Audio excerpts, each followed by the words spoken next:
আসসালামু আলাইকুম, সবাই কেমন আছেন? আমি শুভ হাসান ময়মনসিংহ থেকে আমি ভিডিওগুলো বানাচ্ছি, আপনারা সবাই জানেন। তো আজকে হচ্ছে বাতির কল মোড়ে এই মামার সাথে আমার দেখা হয়ে গিয়েছে।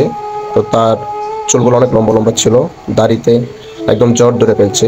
আমি তারা অনেকভাবে বোঝাইছি, বোঝানোর পরে এক পর্যায়ে রাজি করানোর পরে আমি চুল কাটা শুরু করলাম। তো তার এত অবস্থা খারাপ ছিল, আমি কি বলবো, মাথায় এত পরিমাণে ময়লা আর মাথায় উকুন থাকতে থাকতে মাথায় একদম কত করে ফেলতেছে। সে সুন্দরভাবে বসে আছে, আমি চুলটা কাটতে পারতেছি। হয়তো বা চুল কাটতে কাটতে সে অনেক আরাম পাচ্ছে, এই জন্য বসে রয়েছে। তো আপনারা দেখতে পাচ্ছেন তার মুছগুলা, চুলগুলা, দাড়িগুলো অনেক লম্বা লম্বা হয়ে গেছিলো, হাতের নখ অনেক লম্বা ছিল। তো আমি এখানে চুল কাটতেছি, এক পর্যায়ে দেখা যাচ্ছে যে লোকজন হচ্ছিল আমাকে ভিডিও করতেছে, অনেক জায়গা থেকে লোকজন আসতেছে। তো যাই হোক, আপনারা আমার জন্য দোয়া করবেন।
প্রিয় দর্শক, দেশ ও প্রবাস থেকে যে যেখান থেকে আমাদের ভিডিওটা দেখবেন, এটা হচ্ছিল ময়মনসিংহ বাতির কল।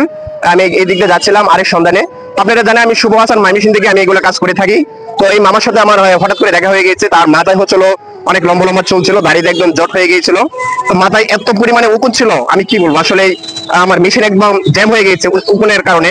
যাই হোক, আলহামদুলিল্লাহ আমি মোটামুটি ভাবে কাজটা সাকসেসফুল করতে পেরেছি। দেশ ও প্রবাস থেকে যে জায়গা থেকে আমাদের ভিডিওটা দেখবেন, সবার কাছে একটা অনুরোধ থাকবে, আপনারা অবশ্যই ভিডিওটা একটু শেয়ার করে দিবেন, যেন তার ফ্যামিলির কাছে ভিডিওটা চলে যায়, সেজন্য তার ফ্যামিলির কাছে যেতে পারে। আপনার একটা শেয়ারে হয়তো তার ফ্যামিলির কাছে চলে যেতে পারবে। আপনার কাছে অনুরোধ থাকবে, আপনারা জানেন আমি এই সব তাদেরকে নিয়ে কাজ করি।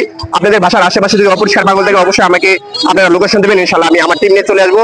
সবাই ভালো থাকবেন, আবারও দেখা হবে অন্য কোথাও তাদেরকে নিয়ে। সবাই ভালো থাকবেন, আসসালামু আলাইকুম।